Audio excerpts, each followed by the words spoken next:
साहेबांचं इलेक्शन पहिलेही आठवलं,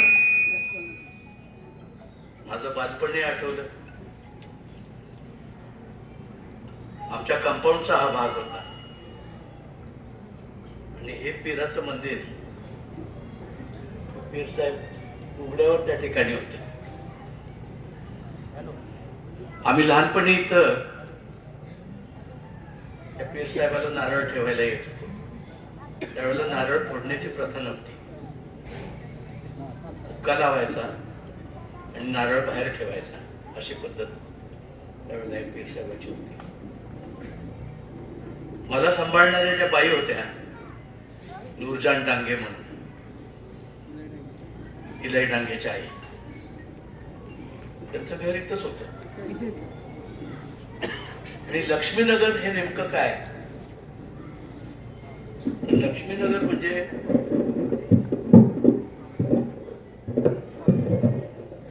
आमच्या आजी श्रीमंत लेडी लक्ष्मी देवी मालोजीराव नाईक निंबाळकर महाराणी ऑफ पलटण यांच्या नावाने जो पहिला कंपाऊंडचा लेआउट झाला, आमच्या कंपाऊंडचा जो लेआउट पहिल्यांदा निर्माण केला गेला ते म्हणजे लक्ष्मीनगर. बरोबर ना? लक्ष्मीनगर हा 282 एकराचा कंपाऊंडचा एक भाग. त्यामध्ये रामराजांचा बंगला आपण आज बघता, लक्ष्मी विलास. हे लक्ष्मी विलास आणि त्याच्यातल्या अनेक इमारती, मला वाटतं 10-12 तरी इमारती त्यावेळेला या कंपाऊंड मध्ये होत्या. या सबंध इमारतींमध्ये आमचं सर्वांचं लहानपण गेलेलं आहे. या पीर साहेबाच्या मंदिरापाशी कुठेतरी मी पडलो होतो. माझे गुडघे फुटले होते हे मला आठवतं. या भागात थोडीशी आमच्या जुन्या लोकांची घरं होती. त्यात रामू बिलारे होता, इलाई डांगेचं घर होतं. मग दिवस पुढे गेले, हे लेआउट विकले गेले. मग इलेक्शन आलं. इथल्या ह्या ओट्यावर रात्र काढलेली मी कधीच विसरलेलं नाही. 91 साली पहिल्यांदा इलेक्शनला उभं राहायला आम्ही मंडळींनी सुरुवात केली आणि त्या निवडणुकीपासून आजची ही निवडणूक, हा प्रवास हा कसा होत गेला आणि कशी माणसं जुळत गेली, कशी माणसं तुटत गेली, कशी माणसं गद्दार होत गेली, याचा विचार करत होतो आता इथं बसल्या.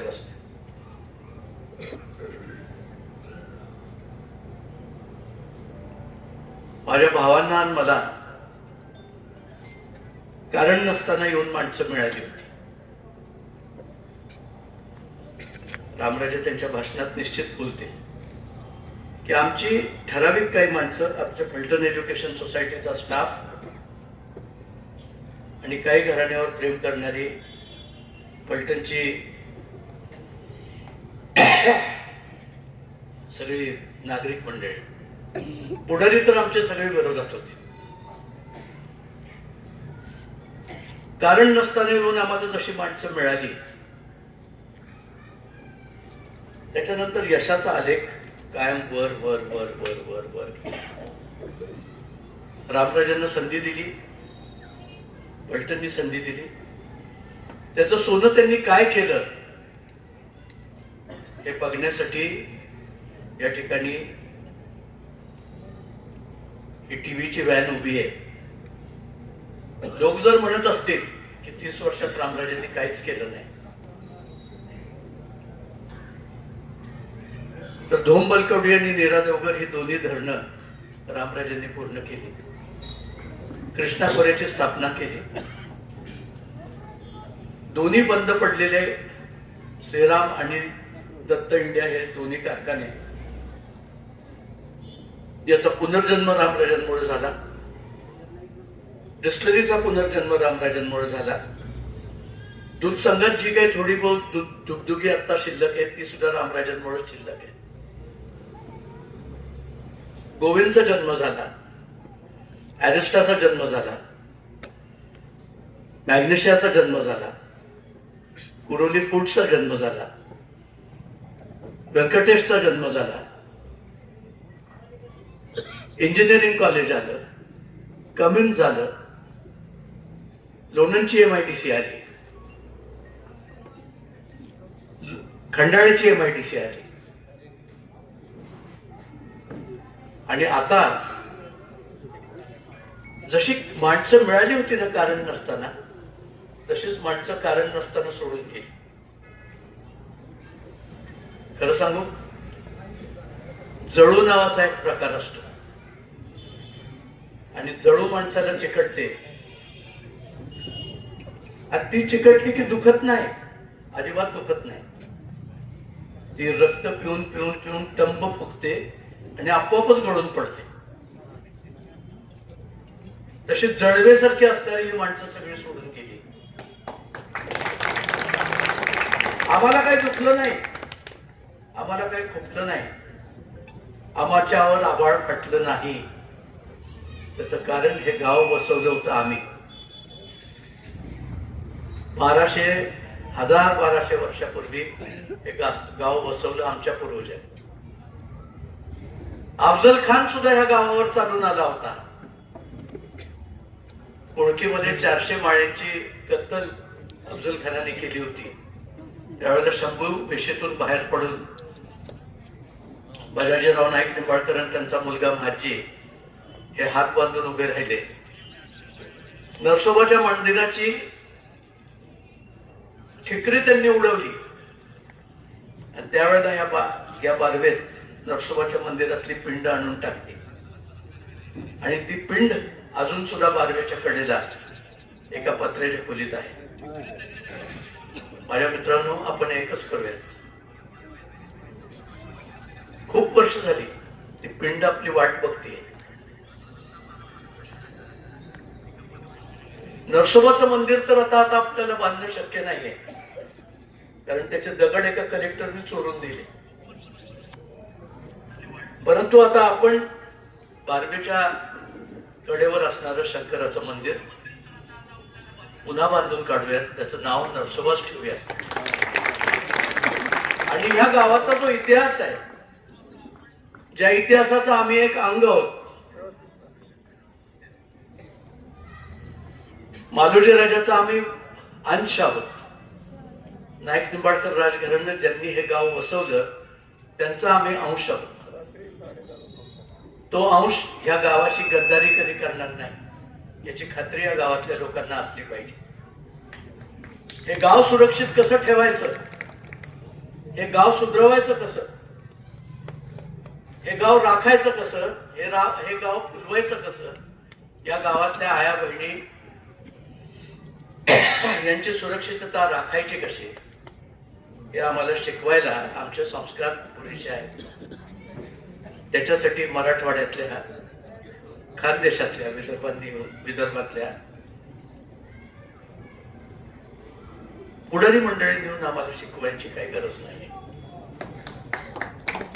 बारामतीचं कल्चर आणि फलटणचं कल्चर याच्यात बेसिक फरक हा होता की फलटण अतिशय जास्ती सुसंस्कृत होत आणि मग आमचं हे सुसंस्कृत फलटण जे साईबाईचं माहेर म्हणून प्रसिद्ध होतं. 850 वर्षाची नाईक निंबाळकर राजघराण्याची राजधानी, जिथं ज्ञानेश्वर माऊली मुक्काम करून गेले, ज्या ठिकाणी चक्रधर स्वामींनी जन्म घेतला, जी जैन धर्मियांची दक्षिण काशी ठरली, त्या फलटणला इतिहासात देखील इतकी प्रसिद्धी मिळाली नाही. इतकी कुप्रसिद्धी ज्या माणसाने या तालुक्याला, ह्या शहराला घडवून आणून पट्टा लावला, त्या माणसाच्या हातात आम्ही जिवंत आहोत तोपर्यंत हा तालुका, हे शहर आम्ही कदापिही देणार नाही, हे निश्चित तुम्हाला मी सांगतो. समोर जर नेता असता तर त्या नेत्याबरोबर 4 गोष्टी एकत्रित करून, थोडस मागे पुढे करून, थोडासा कॉम्प्रोमाइज करून शांततेत इलेक्शन बिनविरोध देखील पार पाडली असती. परंतु युती ही गुंडाबरोबर होऊ शकत नाही. त्याला समोर नेता असावा लागतो. नाहीतर त्यांची माणसं वेगळी, आमची माणसं वेगळी, आमची माणसं साधी, त्यांची माणसं सगळे टेंडर किंग्स. ही गोष्ट होण्यासारखी नव्हती. रामराजांना हे म्हणलं की त्यांनी 30 वर्षात काय केलं, ही लाज वाटण्यासारखी गोष्ट आहे. पलटण एज्युकेशन सोसायटी आणि या सर्व शाळांमध्ये शिकलेली ही सर्व माणसं कोविड मध्ये दुसरं कुठलं घर उभं होतं जे मुदोजी मनमोहन राजवाडा उघडून द्यायला तयार होतं, ते कधीही विसरून चालणार नाही. कलेक्टरला पत्र दिलं होतं की जर कोविड सेंटर दुसरं मिळत नसेल तर मुदोजी मनमोहन राजवाड्यामध्ये कोविड सेंटर करा. एक नालायक उभा राहिला आणि तो आज बोलला की फलटण मध्ये मुदोजी मनमोहन राजवाड्यात ब्लू फिल्म झाली.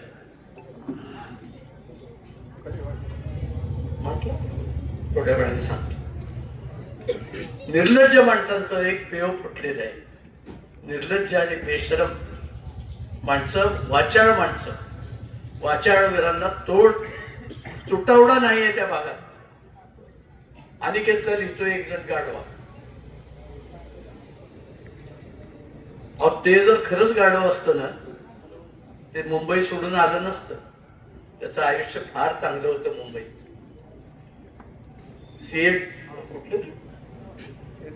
एझेडबी या कंपनीमध्ये तो वकील होता.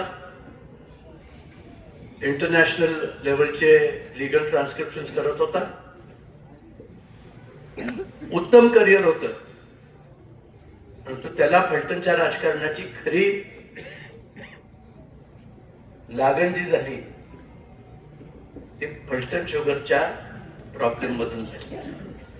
फलटण शुगर बंद पडलेला होता आणि एनसीएलटी मध्ये एक्सपर्ट असलेला अनिकेत रामराजांनी हाताशी धरला आणि अनिकेतनी फलटण शुगरचं एनसीएलटीचं प्रकरण घडवून आणलं आणि कामगारांच्या आणि शेतकऱ्यांच्या हिताच्या दृष्टीने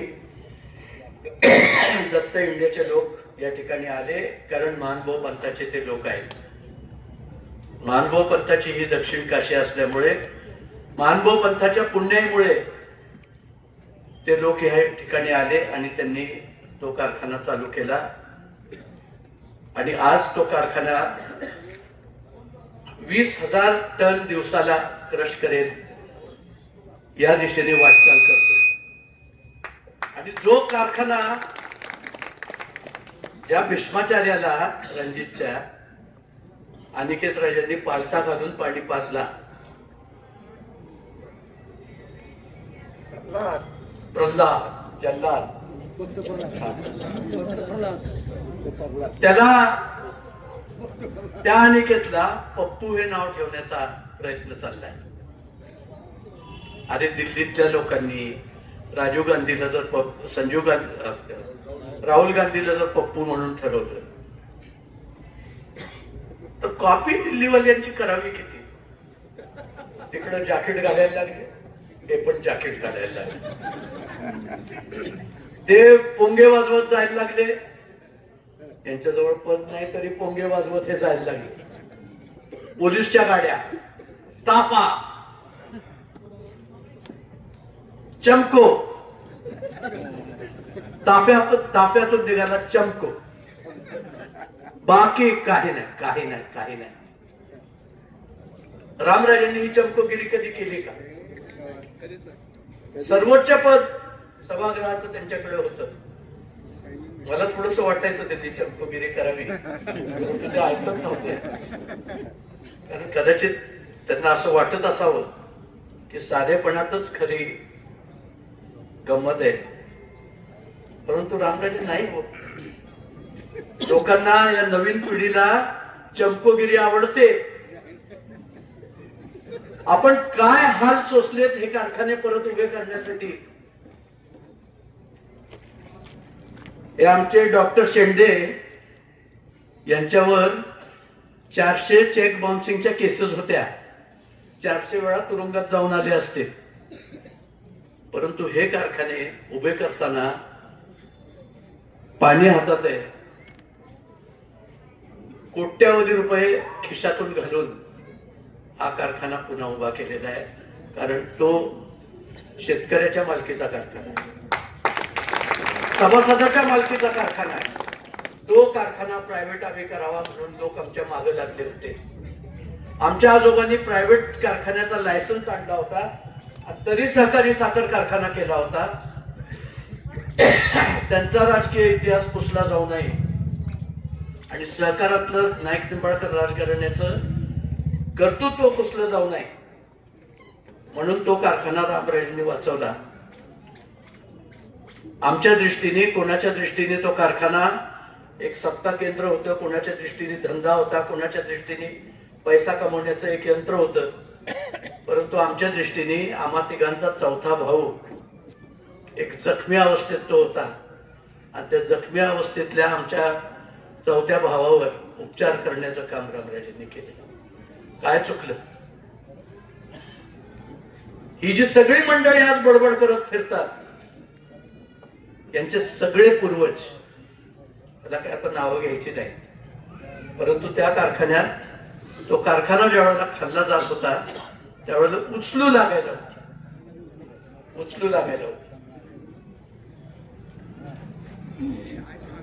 या कारखान्याचं वैभव काय होतं? या कारखान्याचं वैभव काय होतं मी डोळ्यांनी बघितलेलं आहे. दिवस गेलेले नाहीत. रामराजे आपल्या बरोबर आहेत. मधल्या काळात, बदलत्या काळानुसार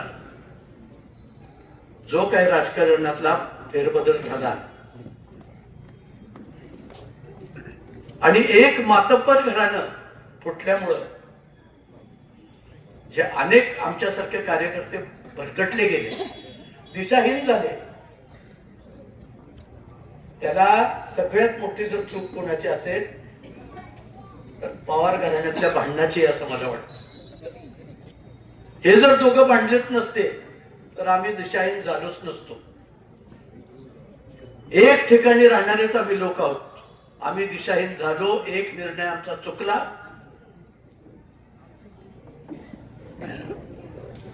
त्या ठिकाणी चुकून हा आमदार निवडून आला. हा लावतो कुंकू एकच, याचा दादल्या दुसरा, हा निर्णय घेतो तिसऱ्याकडून. म्हणजे थोडक्यात द्रौपदी सारखीच अवस्था आहे. ही अवस्था त्यांची आणि दिशाहीन अवस्था आमची.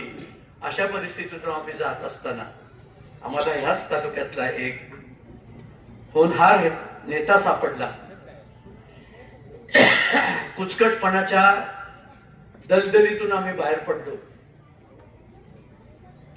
आणि एकनाथ शिंदे साहेब यांच्या एका उमद्या लोकनेत्याच्या मागे आम्ही गेलो.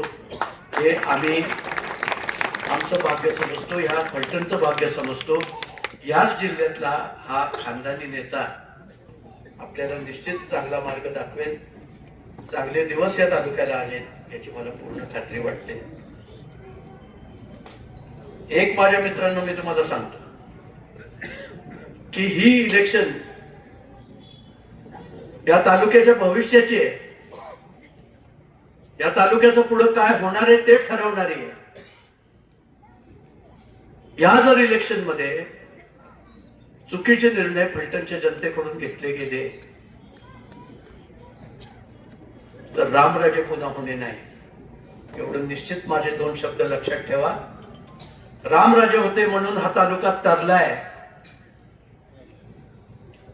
दोन्ही कारखाने पुढाऱ्यांनी खाऊन टाकले होते. एका पुढाऱ्यांनी डांबर खाऊन टाकलं होतं, एखाद्याने दूध पिऊन टाकलं होतं.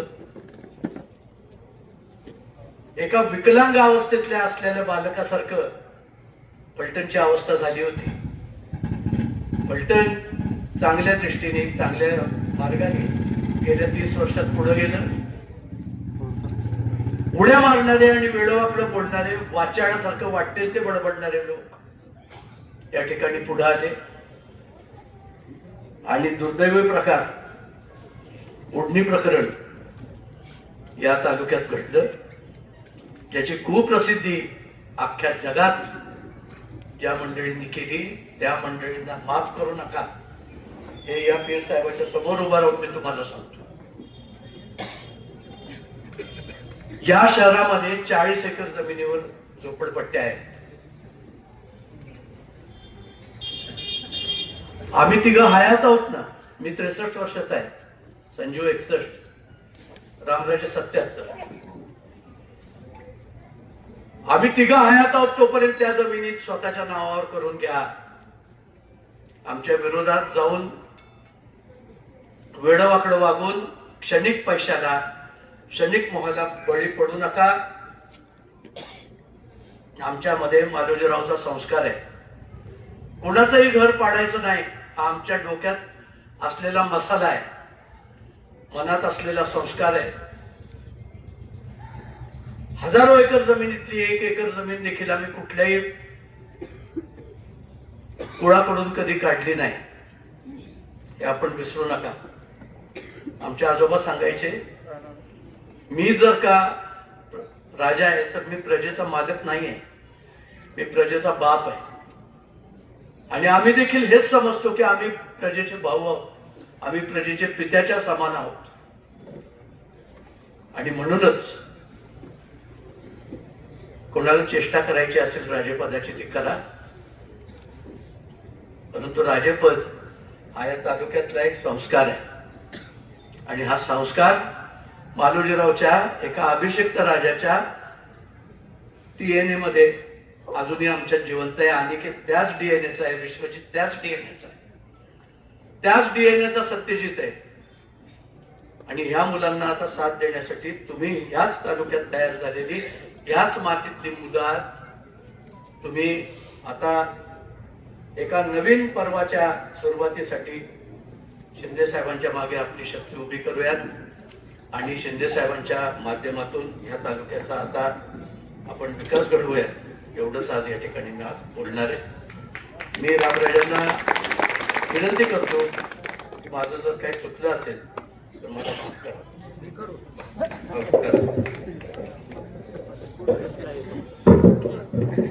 एकदा जोरदार टाळ्यांच्या गजरामध्ये स्वागत करायचं. तुम लाख कोशिश कर लो मुझे बिकराने की, मैं जब भी दिख रहा हूं दुगनी रफ्तार से निकला हूं. आयुष्यातले 30 वर्ष देणारे व्यक्तिमत्व आहे. एकदा हात उंच करायचे आणि मनापासून टाळी वाजवायची या नेतृत्वाला.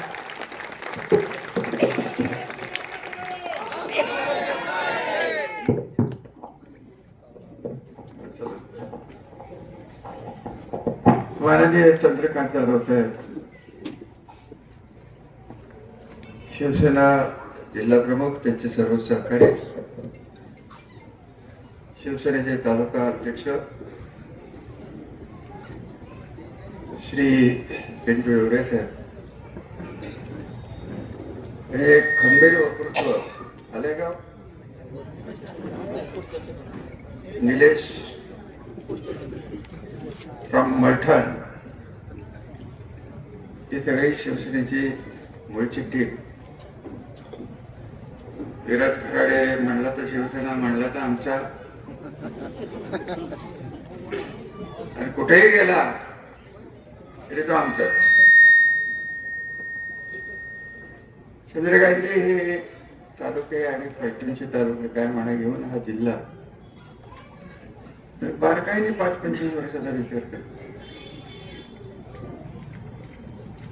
इथे राजकीयरित्या एकेकाळी तर काँग्रेसशिवाय कुठेच नव्हतं,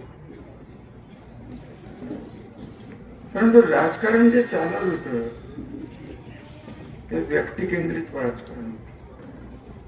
यशवंतराव चव्हाण, मालोजीराव नाईक निंबाळकर, यशवंतराव मोहिते साहेब, तर म्हणजे पश्चिम महाराष्ट्राची हे वैशिष्ट्य होते. त्यानुसार पक्ष हे इथं रुजले नाहीत, व्यक्तींची कामं रुजली. तर माझ्या स्वतःच्या विषयी खरं सांगायचं तर आपल्या पलटणला 2 लोकांनी संकटाच्या काळात मदत केली. कारखाने जेव्हा तोट्यात गेले, पलटणची बाजारपेठ तोट्यात गेली, तेव्हा पवारसाहेब जाऊन आले. दिल्लीतनं त्यांनी आपल्याला बरीच त्या काळात मदत केली.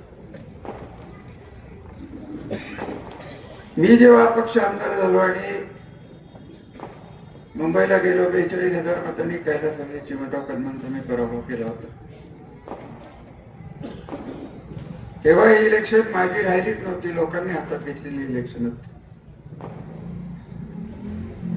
आम्ही पवार साहेबांना जाऊन भेटलो, पश्चिम महाराष्ट्रातले 22-25 आमदार. आम्ही विनंती केली त्यांना की साहेब, तुमचं काय आहे ते आम्हाला क्लिअर कट सांगा. आमच्या मागे पिढ्यासाठी तडफडणाऱ्या दुष्काळी तालुक्यातल्या जनतेची मतं आणि अपेक्षा आणि स्वप्न, त्यासाठी हे मोठे बदल या महाराष्ट्रात, पश्चिम महाराष्ट्रात विशेष करून झाले. आपल्या जिल्ह्यात 5 अपक्ष आमदार निवडून आले. साहेब म्हणाले की आम्हाला सरकार स्थापन करायचं नाही. ठीक आहे, आम्हाला सत्ता पाहिजे नव्हती हा विषय नव्हता. ज्या अपेक्षेने आम्हाला इकडे पाठवलं होतं, काय आपल्या फलटणची अवस्था होती. फलटण मध्ये मी आमदार व्हायच्या आधी दर 6 महिन्यांनी नगराध्यक्ष बदलत होता. नगराध्यक्ष बसला की त्याला 6 महिन्यांनी हलवायचं कसं याच्यावर खलबत होत. नागरिक चुलीत गेला. 91 ला जेव्हा नगराध्यक्ष झालो तेव्हा पहिला मोर्चा बघितला होता, माझ्या शेजारीच राहणाऱ्या महिलांनी पाणी मोर्चा, हांडा मोर्चा माझ्यावर काढला होता. रस्ते नव्हते. दुष्काळी भागात, ग्रामीण भागात गेलो, माणसं माथाडी म्हणून मुंबईत होती. पाठ तुटोस्तोपर्यंत सळ्या उचलत होती. थकल्या माटल्या जेव्हा घरी येत होते, मनी ऑर्डरवर सरकार गावात चालली होती. मी तर त्यांना म्हणलं होतं की मला पाणी तुम्हाला आणूनच द्यायचंय कुठल्या परिस्थितीत. चंद्रकांतचे त्याचं खरं कारण असं आहे की मी जेव्हा माझा स्वतःचा प्रचार करायला गेलो, मुंबईत कुठेतरी कलाबादेवीच्या इथे कापड बाजार आहे. त्या कापड बाजारात गायवाडी का कसली तरी वाडी आहे. तिथं एका गोडाऊन मध्ये आपल्या खटाव तालुक्यातली, कोरेगाव तालुक्यातली, फलटण तालुक्यातली लोक कापड बाजारात खूप प्रमाणात काम करतात. तिथं मी माझी गावात सांगितली, तिथं लाईट नव्हती. मी आज निदान टेबलाच्या शेजारी तरी उभा आहे. मी कापडच्या गठ्ठावर उभा होतो. समोर 5-50 माणसं, 100 माणसं टॉवेल डोक्याला गुंडाळून माझं ऐकण्यासाठी कोण रामराजे उत्सुक होते. आणि त्या क्षणी मी निर्णय घेतला. त्या आई वडिलांच्या संस्कारांनी बऱ्यापैकी शिक्षण झालेला मी, रामराजे नाईक निंबाळकर, निवडून आलो तर 72, पडलो तरी 72. दुष्काळी पाण्यासाठी, दुष्काळी भागाच्या पाण्यासाठी, शेतीच्या पाण्यासाठी, फलटणच्या पाण्यासाठी, फलटणच्या शिक्षणासाठी आणि फलटणची माजलेली गटबाजी तोडून करण्यासाठी माझा निवडलेला आयुष्य ते मी माझा निर्णय केला होता. आणि त्याच निर्णयाला साक्षी ठेवून आज जवळजवळ 30 वर्षांनी तुमच्या समोर तोच निर्णय जाहीर करायला मी आलो होतो. काय आपल्या फलटणमध्ये कमी झालो? आमच्या हातात सत्ता देऊन कोणाला कधी वाईट मार्गाला नेलं, कोणाच्या घर. आज तुमचे जे इथले एक उमेदवार आहेत, त्यांचे चुलते माझे खरे कार्यकर्ते, नाव घ्यायलाही हरकत नाही. संदूशेल ज्याला तुम्ही म्हणता ते संधू कुमार बोलते, हे माझे खरे कार्यकर्ते. ते अपक्ष. तिथं आपला कोण उभा होता रे बा? इम्तियाज येतो. 4 मतांनी काहीतरी पाडलं. तर तेव्हापासून नंदू तो माझ्याबरोबर आला, तो शेवटपर्यंत राहिला. पण तो पुढच्या पिढीला त्याची जाण राहिली नाही. का राहिली नाही ते त्यांना, मला काय त्यांच्याबद्दल फारसं बोलायचं नाहीये. परंतु इथनं पुढे जरा गेल्यानंतर त्यांचं जे बांधकाम चाललंय, कसली ती अपार्टमेंट, बोयटे आहे, त्याला सगळ्यात जास्त कोणी दिला असेल त्रास, पावशेर भात. आमच्याकडे परवा फारसं झालं सर. परवा कमळावर एक शमशेर उभा आहे, त्याला माणसाने केलं, त्याला मी आजकाल पावशेर म्हणतो. त्यांना इतकं लागलं, इतकं लागलं. जाऊन द्या, त्यांना कुठेतरी वेदना झाल्या येत पर्यंत. माणसाला वेदना होता, तो जनावराला होत नाही. इतका ब्लॅकमेल केला गेला. प्रत्येक टप्प्यावर मी या आता जे शेत आहेत त्यांच्या मागे उभं आहे. हायकोर्टात गेलो, इकडे गेलो, तिकडे गेलो, अमुक गेलो, तमुक गेलो. तर ते गेले, त्यांचं जे हे सगळं वैभव आहे ते नंदू गोयटेने माझ्या मदतीने आणि निरापेक्ष बुद्धीने नंदू गोयटेंना मी मदत केली की आपला कार्यकर्ता हा श्रीमंत होतोय, संपन्न होतोय. हे आरडगावचे गोयटे, सगळ्यात वाईट दुष्काळी गाव आज इथे, पाणी आलंय तिथे. मुंबईत राहतो, 4-5 भाऊ एका खोलीत राहतो. आणि आज नंदुशेठचं सगळं जे वैभव आहे, मी मंत्री होतो, माझ्या तालुक्यात एवढं वैभव कोणाला मिळालं असतं, दुसरा कुठला आमदार असता तर त्यांनी त्याच्या निम्म तरी घेतलं. एक पैशाला कधी नंदुशेठला मी त्रास दिला नाही, नंदुशेठकडनं अपेक्षाच केली नाही. उलट नंदुशेठवर ज्या काही संकट आली ते सोडवण्यात सगळ्यात पुढे आघाडीवर मी असायचो. पण शेवटी नंदुशेठचा धंदा हा सरकारी कॉन्ट्रॅक्टरचा धंदा. एवढं तुम्ही लक्षात. सरकारमध्ये बसून नको ते उद्योग करायला मी गेलो नाही, गेला नाही, करणारे नाही, जाणार नाही. आणि इथं काय एक प्रकारची जहागिरी उत्पन्न झाली. नंदुशेठ हे शेठ, नंदुशेठला आमदार आणि सगळे जे वैभव दिलं ते कोणी दिलं? नंदुशेठला व्हाईस प्रेसिडेंट कोणी गेला तिथे? नंदुशेठला हे सगळं जे तांदळापासून काय ते शिक्षणाचं जे असतं ते कोणी दिलं? मीच दिलं. त्यांनी कष्टाने वर आणलं, कष्टाने कमवलं, हे सिंहासनावर बसलं. त्यांच्या मागे कष्ट. त्यांना नंदुशेठला कोणी कोणी ब्लॅकमेल केलाय जिल्ह्यात नाही, मला त्यांना माहिती आहे. बिचारा गेला. तो जर आज असता तर ही परिस्थिती झाली नसती. या अडचणीच्या परिस्थितीत नंदू तो माझ्या मिरवणुकीत अपक्ष येऊन मी त्याला विरोध करून 4 मतांनी का होईना तो आला. तो नंदू माझ्या मिरवणुकीत आला, माझा व्हाईस प्रेसिडेंट म्हणून मुंबई पुण्याकडे फिरायला लागला. याला म्हणतात माणूस, याला म्हणतात प्रेम. आणि याला का आला नंदू माझ्याकडे काहीच नव्हतं. साधा फालतू नगराध्यक्ष होता, गोवर्ध नगरपालिकेत. जो मंत्रालयामध्ये आजोबाच्या काळात बांधलं गेलं, तिथं चंद्रकांतजी 5-5 तास बाहेर मी रस्त्यावर उभं राहिलो. कोणच नव्हतं. आमदार असले ते पास कोण घेणार? परिस्थितीच नव्हती. केलं, करायचं ते केलं, केलं ते केलं. माणसं घडवली, त्यांनी माणसाला ब्लॅकमेल केला. आजही इथं ते बोलतायत येऊन, रात्रीच्या गाड्या लावून थांबतात. काय करतात गाडीत मला माहित नाही, काय करतात ते तुम्हाला चांगलं माहिती. त्यांना माझी एक नम्र विनंती आहे की कधीतरी खरं बोला आणि तुम्हाला ब्लॅकमेल करणाऱ्या माणसांची नाव पुढे आणा आणि माफी मागा. माझी नका मागो, पण नंदुशेठची माग. बाकीचं सगळं सोडून द्या. कशाचं राजकारण? हे काय राजकारण आहे? ज्यांनी वाढवला ज्यांनी घर बाहेर काढलं, ज्यांनी घर संपन्न केलं, भविष्य घडले,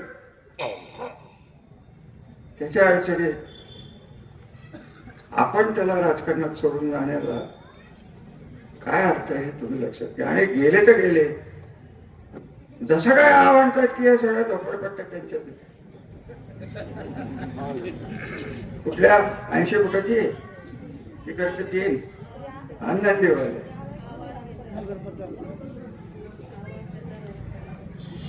काय बोलायचं या माणसाला. अरे कमीत कमी तुला त्रास होत होता, मला सांगायचं होतं की बाबा मला त्रास आहे, मी जातो, परंतु मी पळून जातो, उभा राहत नाही, तर आघाडीवर. आणि कुठे गेला, एक मफलर गँग आणि दुसरी ओढणी गँग. अहो आमची लढाई कुठल्या राजकीय विचाराची नाहीये चंद्रकांतची.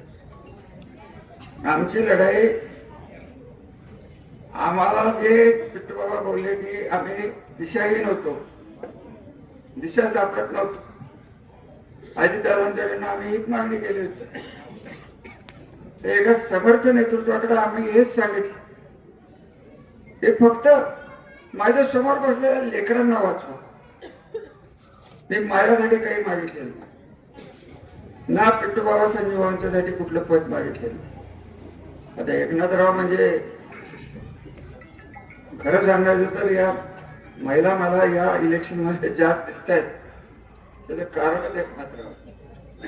लक्षात घ्या, एवढ्या मोठ्या संख्येने महिलांच्या आयुष्यात बघितलं नव्हतं, कोकण सभेत तर आयुष्यात बघितलं नव्हते. आणि मी त्यांना भेटलो, त्या म्हणले रामराजे असे हवे, त्यांची स्टाईल तुम्हाला माहिती, मोजकं बोलणार, एक तर चेहऱ्यावर काय असं काय म्हणायचं, स्लॅक नाही म्हणणार मी, पण शांत. एकनाथरावला बघितलं की हा माणूस इतका कसा टेन्शन मध्ये इतका शांत राहतो हेच मला कळलं. आपल्याला जरा ताप झाला तर लोक हसतात. मला म्हणले रामराजे तुम्ही काय काळजी करू नका, ग्रामीण भागात अजूनही लाडक्या बहिणी माझ्या बरोबर आहेत, त्याचा हा पुरावा. आणि प्रचार केला लाडक्या बहिणीचा. अहो हे आमचा तर विनोद आहे, आपल्या जिल्ह्यात सगळ्यात जास्त लाडक्या बहिणीचं रजिस्ट्रेशन आम्ही केलं पैठण तालुक्यात. किती 1 लाख होतं, 96,000 जवळजवळ लाख रजिस्ट्रेशन आम्ही केलं. मत मिळाले कोणाला. आता हे पिट्टू बाबांनी आज नवीन शब्द काढला, जळवा. पिट्टू बाबा जळवा निदान स्वतःला जिवंत ठेवण्यासाठी चिकटलं. हे मंडळीला काय म्हणावं हेच मला कळत. जळवा म्हणलं तरी काही चुकीचं ठरणार नाही, कारण आमच्याकडनं मिळणार संपत चाललं. रामराजे आता काही निवडून येत नाही अशी भावना तयार झाली, रामराजाला सत्ता मिळणार नाही अशी भावना झाली. त्यांच्या एक लक्षात आलं नाही की नगरसेवक ही माझी ताकद कधीच नव्हती. नगरसेवक हे तुमच्यापर्यंत पोहोचायचे एक पाईपलाईन होती, प्रतिनिधी होते. चंद्रकांतजी माझी माणसं मी सार्थ स्वाभिमानाने सांगेन,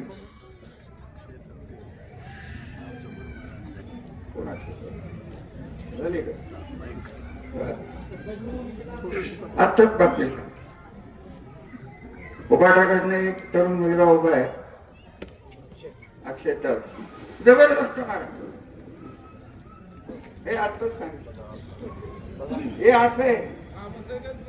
अहो काम आहे, पण तुम्ही आता त्यांना घरी घालायचं काम करा की तुमचं. हा विषय हाच आहे. माणुसकी नसलेल्या माणसाला तुम्ही सत्ता देता.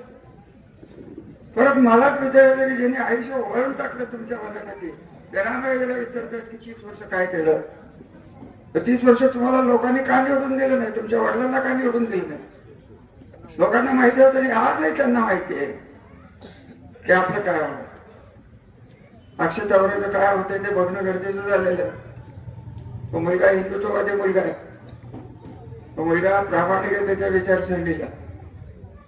त्याला आम्ही म्हणत होतो की या भानगडीत पण नको, पण तू त्याच्या विरुद्ध मला कोण उभं आहे रे मैत्रीमध्ये. बहुतेक हरिभक्त परायण अशोक असेल, कोण असेल तर त्याच्या आधी 1 तास 2 गाड्या पकडल्या बरोबर. त्यात साड्या होत्या, साड्याच्या आत पैसे होते. 2 गाड्या पकडल्या, भरारी पत्र आलं आणि भरकन निघून गेले. आपलं हे झालंय या पर्यंत साहेब. मी माझं तरुणपणी मी जेव्हा पुण्यात होतो तेव्हा जेवढा ठिकाणी मनात राहिलो त्यापेक्षा झोपडपट्टीत राहिलेला माणूस आहे. आता जर वय झालंय स्वतः शास्त्रीयतेचा भाव आहे. हे बघितले कोणाची दादागिरी टिकत नाही, परंतु सत्तेत नावाला हा जो माज आहे, हा माज मला उतरवून काढायचा की यांचं काही जरी झालं काय होऊन द्या. एकनाथरावांना तेच सांगितलं की साहेब तुम्हाला पटणार नाही, परंतु या गोष्टीच्या पलटणमध्ये चाललेल्या मला माय भगिनी तुम्हाला एकच प्रश्न विचारायचा आहे की ज्याचा उल्लेख रघुनाथ राजांनी केला, ज्या मुलीने आपली आत्महत्या केली, वंजारी समाजाची मुलगी डॉक्टर म्हणून आपल्याकडे नोकरीला आली, तिच्या वैयक्तिक आयुष्यात काय झालं मला काय पडायचं कारण नाही. पोलीस बघून घेतले. तो पोलीस यंत्रणा मारहाण करत बीडमध्ये जाऊन सर्वसामान्य मुकादमाला मारत इथं आणायचं आणि या मुलीवर प्रेशर टाकायचं की यांना तुरुंगात टाकायचं सर्टिफिकेट दे, ही काय चांगली गोष्ट आहे.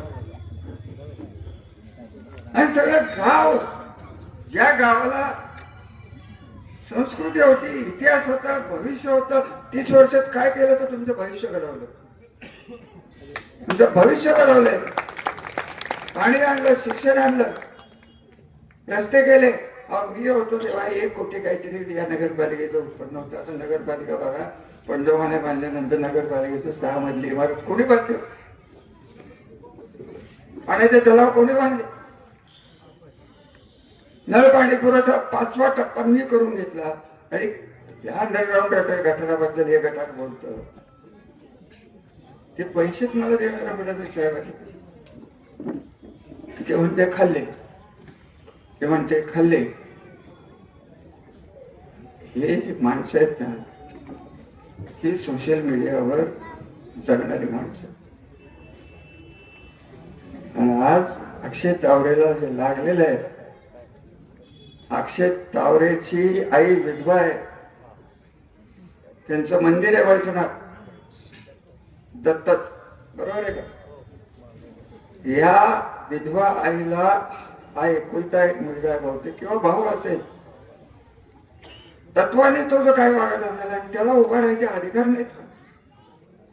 नाही. यांनी ठरवायचं का कोणी उभा राहायचं? यांनी ठरवायचं का कोणी मागायचं? यांनी ठरवायचं का कोणाला परत? एक माणूस यांच्यातनं जो उभा आहे त्याच्यातला कुठला माणूस त्यांनी घडवलाय एवढं मला सांगा. घडवलंय आम्ही.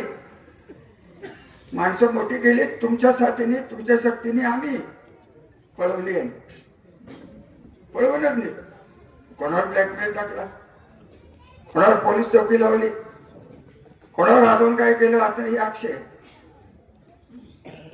ईश्वराकडे माहिती प्रार्थना की त्या मुलाला भीती लागले, मला माहिती. कोणाला काय लागेल ना, कोणाला तरी लागलेलं आहे. तो हा असेल तो आपला काय असेल सूचक, तोच काय त्याला करायला आज्ञावाला काय किंमत आहे? माणूस येतो. इलेक्शन संपतात, शेजारी शेजारीच असतो.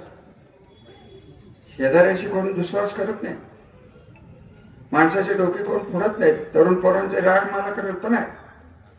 अरे ही तर सुरुवात आहे हो. एवढं सगळं झालं, हा निर्लज्ज माणूस दुधाने आंघोळ करतो. आता बाकी कळत झालं.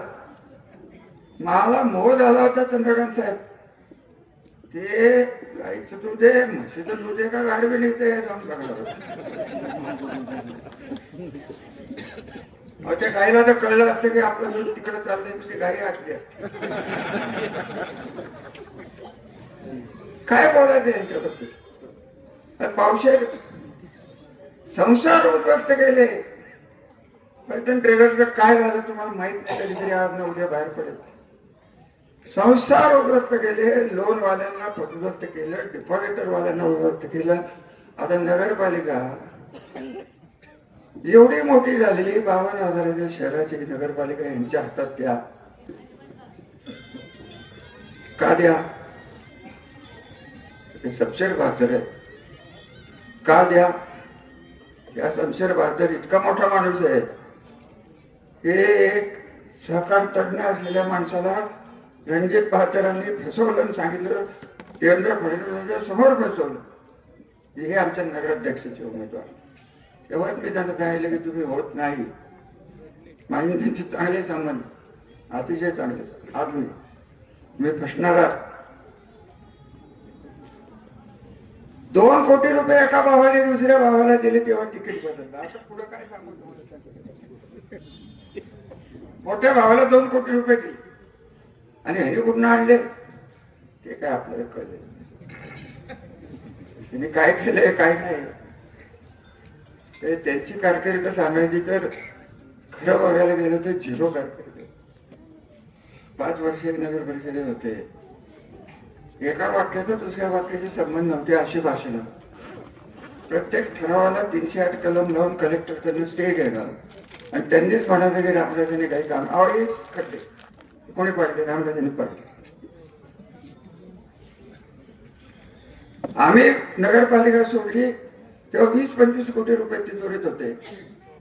सगळे रस्ते डांबरी झाले होते. पाऊस पडला, पावसाने खड्डे पडले. मे जून महिन्यात हे आले. प्रशासकाला आणला कोणी? काय होतं त्याचा आधी नाव मोरे. त्या मोरे मला भेटायला आला. त्याला मी सांगितलं तू 1 वर्षाच्या वर टिकणार नाही, आमच्याकडनं तुला त्रास होणार नाही, तू शहाणा असेल, करिअर असेल. बजरंगराव इथे बसले, तुमचं पाहुणा आहे, तो तुमचा मित्र आहे ते मला माहिती. कटकन त्याला मी सांगितलं होतं तू वर्षाच्या वर टिकणार नाही. आणि गेला. का गेला सांगा? का गेला? अहो हे खड्डे भरायला मी त्याला फोन केला तर तो म्हणतोय की रणजित सिंह नाईक निंबाळकर किंवा शमशेर बहादूर यांनी फोन केल्याशिवाय मी रस्त्याचं टेंडर काढू शकणार नाही. मला कॉन्ट्रॅक्टरची बिलं द्यायची, ज्यांनी 15% दिले त्या कॉन्ट्रॅक्टरची बिलं द्यायची आज्ञा झालेली आहे. आणि मी खड्ड्याचं काय केलं सांगा ना मला. बरं वाईट झालं की रामराजांच्यामुळे झालं. एका व्यापाराला दम भरला. हे बघ 2 लाख 2 तोळे सोनं दे मला 35 लाख रुपये. 35 लाख रुपये गेले आणि 2 तोळे सोनं कुठं गेलं नव्हतंच. तुम्ही जाणार 2 किलो. अरे असली माणसं तुम्ही पैठण मध्ये आणणार. आता रघुनाथ जे म्हणले की चमको काय करायचंय चमको. यांना लागते ग्रहण आपण चमकून काय करायचं पुढचं न ग्रहण आपण चमको त्यांना शोभणार. आपल्याला नाही. आपण परंपरेने जाणारी माणसं आहेत. आणि खरं सांगायचं तर आज एकनाथ शिंदे एवढी न पटणाऱ्या गोष्टी ठामपणे दिल्लीपर्यंत जाऊन वरिष्ठ नेतृत्वाला सांगणारा नेता महाराष्ट्रात नाही. मला ते अजिबात घाबरत नाही. जाऊन सांगतो आपल्याला काय पडेल. एका शब्दात त्यांनी आपल्याला जिंकलं. माझ्या माणसाला माझ्या कार्यकर्त्याला हात लागला तर मोर्चा काढीन मी त्यात चांगल्या वेळेस तिथं जिंकलो. अहो काय बाकीचे करायचं. आणि आता आपल्याला मी त्यांना नेहमी म्हणायचो माझी काय हातची ओळख आहे त्यांची. नेहमी सांगतो की या माणसाचं मला इतकं कौतुक वाटायचं. इतके मंत्री बघितले. ते बांधकाम खात्याचे मंत्री होते. ते पोपट्याला काहीतरी झालं होतं. ते मंत्री तिथं पोपट्या त्यानं हात केला गेलं. इतके सगळे मंत्री बघितले पण पोपट्यात उभा राहून कामावर लक्ष ठेवणारा मंत्री मी बघितलं. त्यांच्या घरी जेवायला रोज रात्री ह्या सगळ्या मंडळींना विचारा 3:30-4च्या आधी माणूस झोपतो. माणूस भेटतो. अहो मंत्री झालं मुख्यमंत्री झालं तर भेटायला पहिले 4 चमचे बाहेरचे गेट सिक्युरिटी. तिथं कशाची सिक्युरिटी कशाचं सगळं डायरेक्ट. हा माणसाला आपल्या जिल्ह्याचा माणूस ते त्यांना म्हणाले एकनाथराव तुम्ही ठाण्यात जाऊन तुमची कारकीर्द सुरू केली, पण सातारला का विसरलं? शेवटी आपल्या मातीचं नातं कुठं असतं हो? ठाण्यात नसतं. माझा जन्म पुण्यात झाला, जन्म शिक्षण पुण्यात झालं, शेवटी माझी माती ही फलटणच आहे आणि मातीत जायचंय तर फलटण मध्येच लागणार आहे.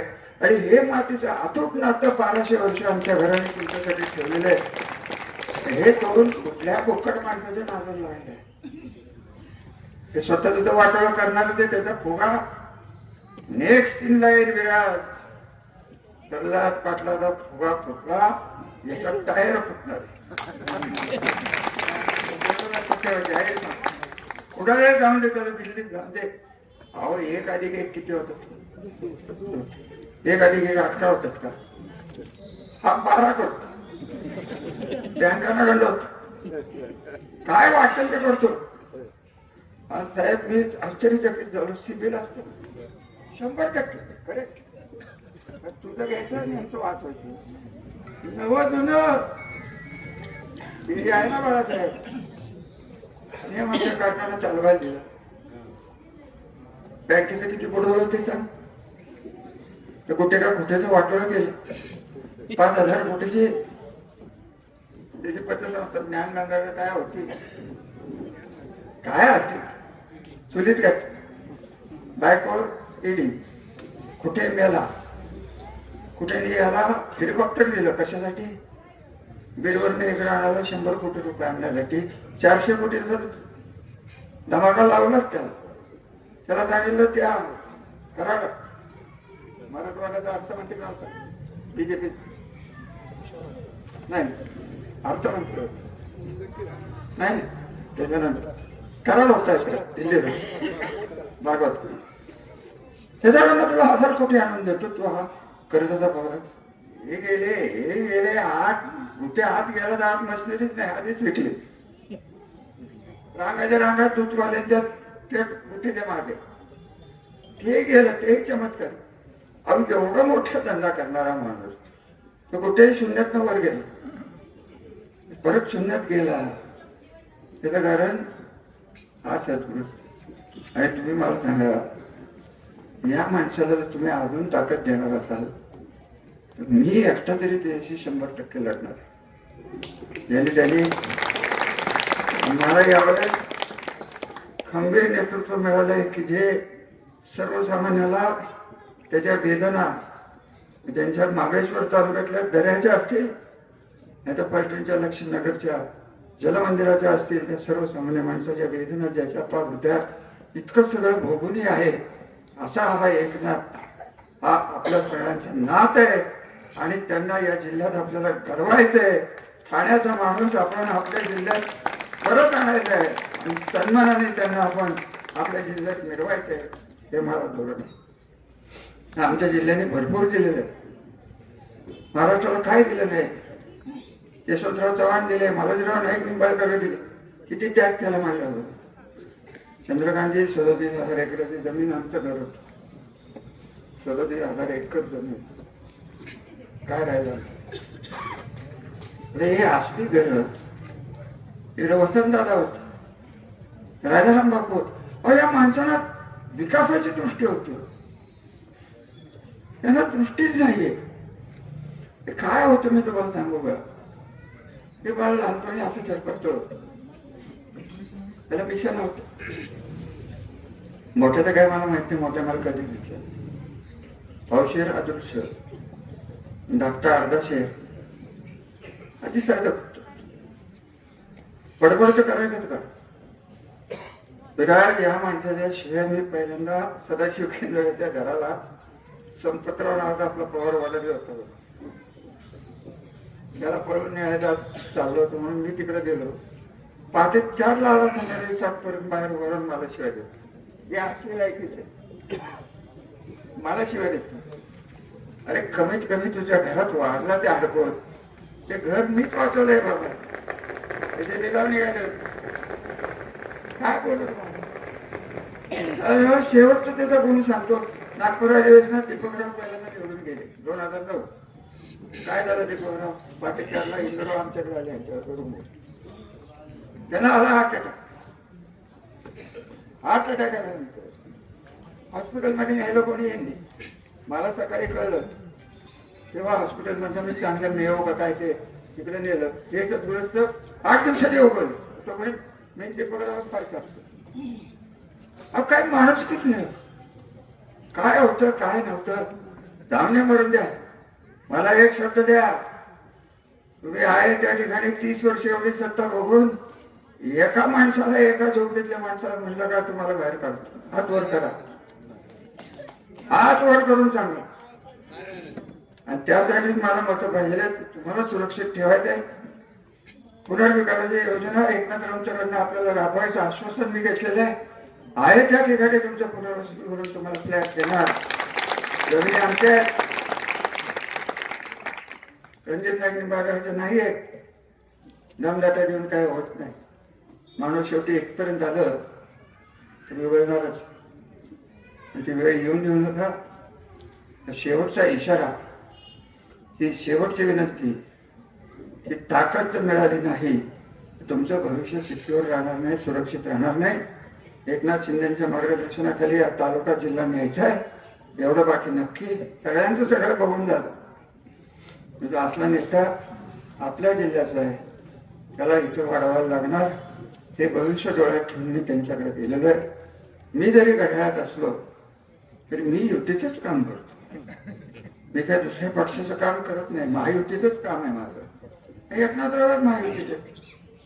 त्यामुळे माझ्यावर कोणी आक्षेप घेतला तर माझं मी बघून घेईन. अरे आधी काय दम भरते ते आसूचा उपरा बघून घेतो. काय बघणार माझं तू आलाय का कोल्हापूरवरून, काय तुझं संबंधी आसूची? हा उपरा आहे. अरे नुसता उपरा नाही तर सावकार आहे. मला माहित नाही ते बाळाचं आता जिल्हा परिषद आलीच आहे, निघेलच. असो असो असो करतो ना.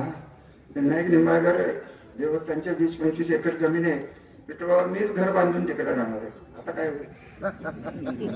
माझं वाटलं काय चंद्रराजी आहे. किती चांगला तालुका होता काय तुम्हाला सांगतो. हे खासदार झालं सगळं बिघडलं बा. बिघडलं म्हणजे कायमस्वरूपी बिघडला. एकतर तुम्हाला औषध येतो म्हणजे मी. आता पोट फुगलं तर कसं जुलाब बिलप घेतो नाही आपण, तसं या पुढच्या भविष्याला नीट ठेवायचं असेल तर फक्त माझ्याशिवाय कुठलीच जगा कुठली कोणाकडे नाही. आणि मी शेवटपर्यंत त्यांच्याशी लढणार आहे. आणि लढता लढता हरलो तरी चालेल. काय माझं वागणं करेल, जास्तीत जास्त तुरुंगात घालेल प्रयत्न केलाच होता ना. प्रयत्नच केला होता. मी खंडणी मागणार, खंडणी मागले पळवून नेलं म्हणे. एक पुरावा आहे. उत्तर दे की वडा होता. रामराजांचं डोकं फिरले, तुझं डोकं जन्मजातच फिरलंय. कशाला माझं नाव घ्यायचं कोणाला? आडनाव तर एकच आहे. पश्चाताप होतो करतो. काहीतरी आयडिया करा. नाईक निंबाळकर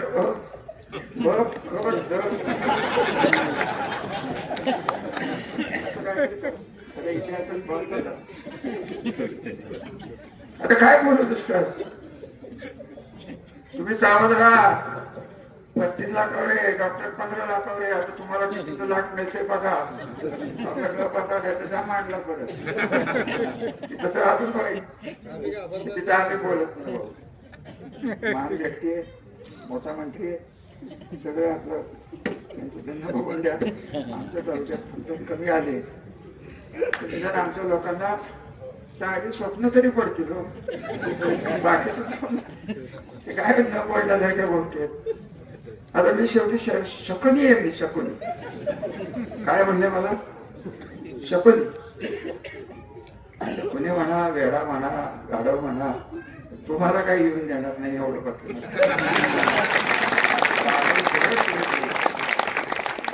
सगळं खोट, खरं एवढंच. याची स्वप्न भंग होणार हे नक्की पक्क आहे. आता काय करते माहिती आहे का? आता कुठला तरी सर्वे करून आणला. रामराजाला 40% आणि मला 60%.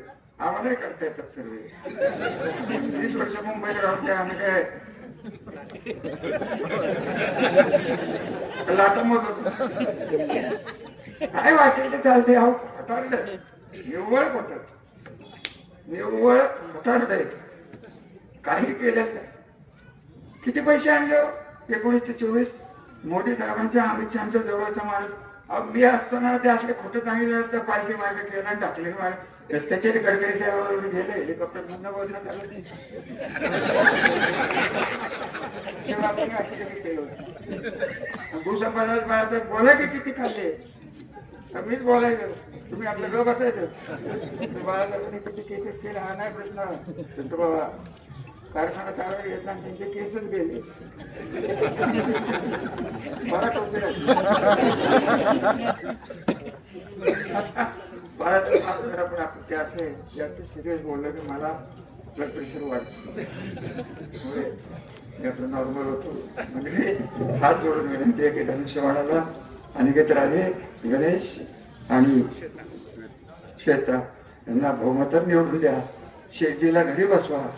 शेतीला तांदूळाची पोटी बघ, हॉटेल अशोका बघ, कुठला गल्ला बघ, आमच्याकडे परत येऊन. धन्यवाद. जय हिंद, जय महाराष्ट्र. धन्यवाद.